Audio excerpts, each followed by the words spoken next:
Welcome to CrimePod Castle's Unsolved Mystery Series, episode 97. 97 already. That's right. And today... Time flies when you're having fun, huh? It really does. Solving crimes. Yeah. Today, we're taking you to Kanpur, Uttar Pradesh, All right. in India, for a deep dive into a case that's as perplexing as it is heartbreaking. The unsolved death of Rita Devi.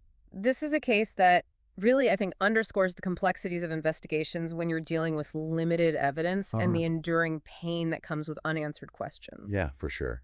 Rita was a 28-year-old teacher, full of life, loved by her students, respected by her colleagues, with a wedding on the horizon. Wow. But then on June 17th, 2013, she vanished, only to be found dead later that night.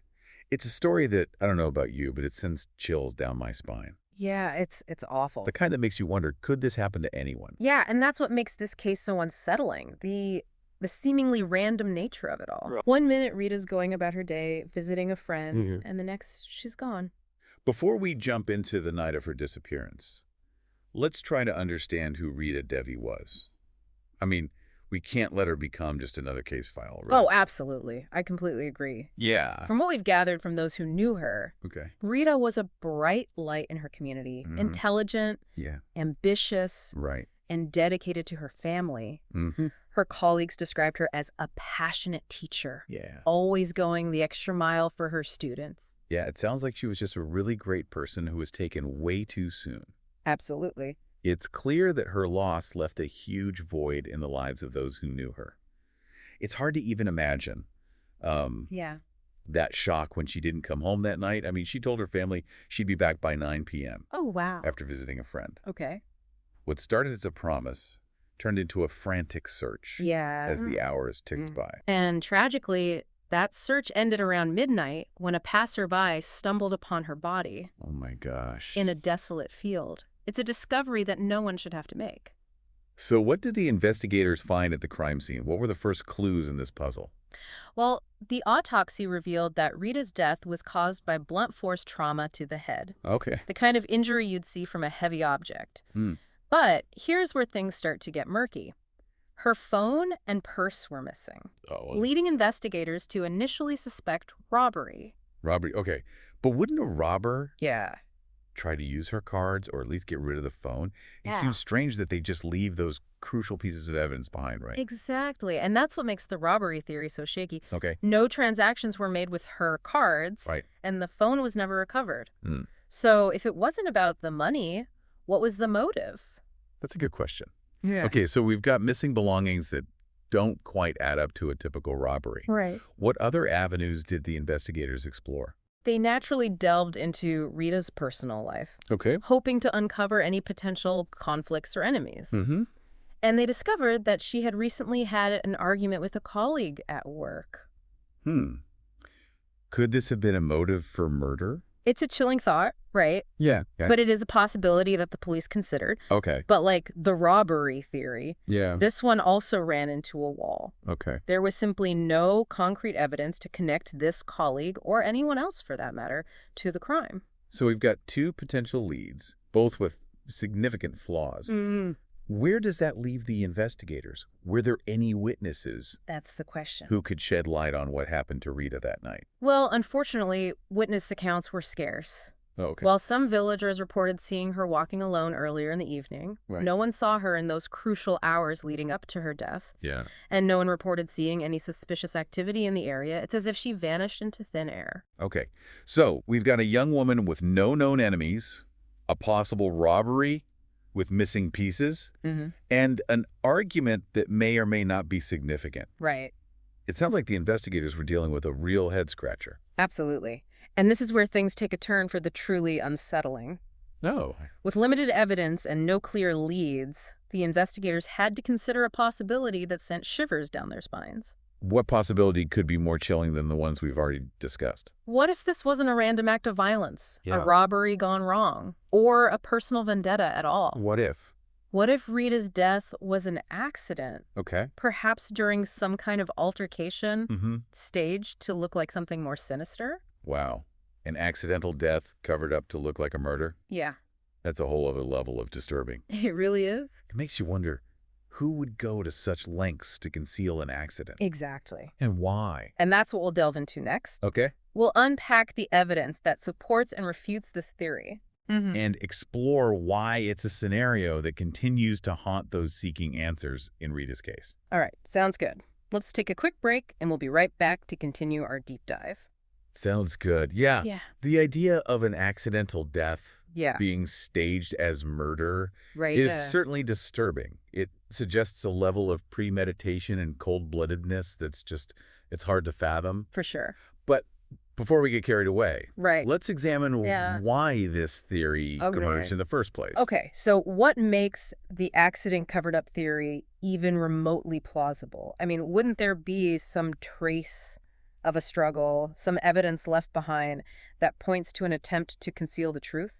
You'd think so, right? Yeah. And that's where the lack of definitive evidence in this case becomes a double-edged sword. Okay. On the one hand, it makes it difficult to pinpoint a specific motive or perpetrator, but on the other, it leaves room for this unsettling possibility. So you're saying the very lack of evidence, the things that make this case so perplexing, could actually be supporting this cover-up theory? Precisely. Let's consider a hypothetical scenario. Okay, Perhaps Rita was involved in some sort of altercation, a fight that went tragically wrong. Maybe it was with someone she knew, someone who panicked in the heat of the moment and decided to stage the scene to protect themselves. So they try to make it look like a robbery or a random act of violence. Right. But wouldn't someone somewhere have seen something? Yeah. Heard something? Yeah. I mean, it seems awfully risky to try to cover up something like this, especially in a close-knit community. You're right. It is a risky move, and that's why investigators would have meticulously examined every detail, looking for any inconsistencies, any slip-ups that could expose the truth. Like what kind of slip-ups? What would they be looking for in a case like this? Well, for instance, if the scene was staged to look like a robbery, investigators would analyze the placement of the body, the missing belongings, any signs of forced entry or a struggle. They'd be looking for anything that doesn't quite add up, that feels out of place in a genuine robbery scenario. So if the perpetrator was trying to mislead the investigators, wouldn't they be extra careful to make everything look believable? Ideally, yes. Right. But covering up a crime, especially one involving an accidental death, isn't easy. I imagine not. There's a lot of pressure, panic, and often a lack of premeditation. Mistakes can be made, details overlooked, and those are the things investigators would be hoping to find. Okay, I can see how the absence of certain types of evidence might actually raise more questions than it answers. Right. But let's go back to the potential suspects. Okay. If we're entertaining this accident covered up theory, wouldn't the argument with her colleague become even more significant? It certainly warrants a closer look. Right. After all, if Rita's death was the result of an altercation gone wrong, the person she argued with would be a prime suspect. Right. But again, we need to tread carefully here. Just because there was an argument doesn't automatically make this person a killer. But arguments can escalate, tempers can flare, and sometimes things spiral out of control. Absolutely. That's why investigators would need to dig deeper into the nature of that argument. What was it about? Was it a heated exchange or just a minor disagreement? Exactly. And that's where witness accounts become crucial. Were there any witnesses to the argument itself? Right. Did anyone notice any tension between Rita and her colleague before her disappearance? These are the kinds of details that could help investigators determine whether the argument was significant or just a red herring. It makes you realize how even the smallest piece of information could be a game changer in a case like this. Absolutely. Something that seemed insignificant at the time could turn out to be the missing piece of the puzzle. Absolutely. That's why it's so important for investigators to keep an open mind and consider all angles, even those that seem far-fetched at first. Okay, so we've got this unsettling possibility of an accidental death staged as a murder. Right. We've looked at the lack of evidence and how it might actually support this theory, and we've revisited the argument with a colleague in light of this new angle. But we still haven't addressed the biggest question. If someone did go to the trouble of covering up Rita's death, why? What was their motive? That's the million-dollar question, isn't it? And it's one that we'll explore in detail in the next part of our deep dive. We'll delve into the various motives that could drive someone to such extremes and examine how each of those motives fits into the puzzle we're trying to solve. We've explored a lot of unsettling possibilities in Rita Devi's case so far. We really have. We've talked about the lack of evidence, the shaky robbery theory, the argument with a colleague, and this chilling idea of an accidental death staged to look like something more sinister. But the question that keeps nagging at me is, why? Why would someone go to such lengths to cover up what happened to Rita? That's the crux of this mystery, isn't it? The motive. It's the piece that often unlocks the entire puzzle. And in a case like this, where the evidence is so limited and the circumstances so perplexing, understanding the potential motives becomes even more crucial. So let's dive into that. What are some of the motives that could drive someone to stage a crime scene and create such an elaborate web of deception? Well, one possibility is self-preservation, as we discussed earlier. If Rita's death was accidental, perhaps during an altercation, the person involved might have panicked, fearing the legal consequences of their actions. They might have thought that staging the scene would protect them from prosecution. It's like a fight-or-flight response, taken to the extreme. Instead of facing the music, they choose to create a whole new narrative, a false trail to throw off the investigators. Exactly. And in that state of panic, they might make mistakes, overlook details, which could ultimately lead to their undoing. But there's also another motive we need to consider, one that's often at play in cases like this, a desire to protect someone else. You mean like a loved one? A family member? Precisely. Imagine a scenario where someone close to the perpetrator, perhaps a spouse, sibling, or even a child, was somehow involved in the altercation that led to Rita's death. The perpetrator might choose to take the fall, to stage the scene and protect their loved one from the consequences. That's a powerful motive. Loyalty to family. Could explain why someone would go to such extraordinary lengths to conceal the truth, even if it meant putting themselves at risk. Absolutely. And then, of course, there's the possibility of a more calculated, malicious motive. What if someone had a personal grudge against Rita? A desire for revenge that fueled a carefully planned act of violence disguised as something else. So we're talking about someone who intentionally harmed Rita. And then went to great lengths to make it look like an accident or a random crime. But wouldn't there be some trace of this premeditation? Some clue left behind that points to a more sinister intent? Not necessarily. A skilled perpetrator?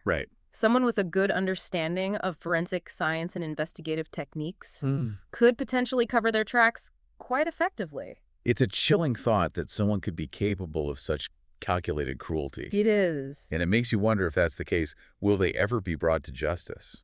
That's the question that haunts investigators, Rita's family, and anyone who's been touched by this case. Will the truth ever come to light? Or will Rita Devi's story remain a tragic, unsolved mystery? It's cases like Rita's that remind us of the fragility of life, the darkness that can lurk beneath the surface, and the enduring pain that comes with unanswered questions. But even in the face of such tragedy, there's a flicker of hope. Absolutely. Hope that someone, somewhere, might hold the missing piece of this puzzle. A witness who remembers a crucial detail. A new piece of evidence that emerges. A breakthrough in forensic technology that sheds new light on the case. That's what we hope for. It's that hope that keeps investigators going. That keeps Rita's memory alive. And that fuels the pursuit of justice for a life tragically cut short. It's a terrible thing. If you have any information, no matter how small or insignificant it may seem, please contact the authorities. Even the smallest detail could be the key to unlocking this mystery. It really could. And to all our listeners out there, we encourage you to follow and subscribe to CrimePod Castle for more deep dives into India's most perplexing unsolved mysteries. And thanks so much for joining us on this deep dive. Thanks for having me. We'll see you next time. Stay curious, stay informed, and most importantly, stay safe.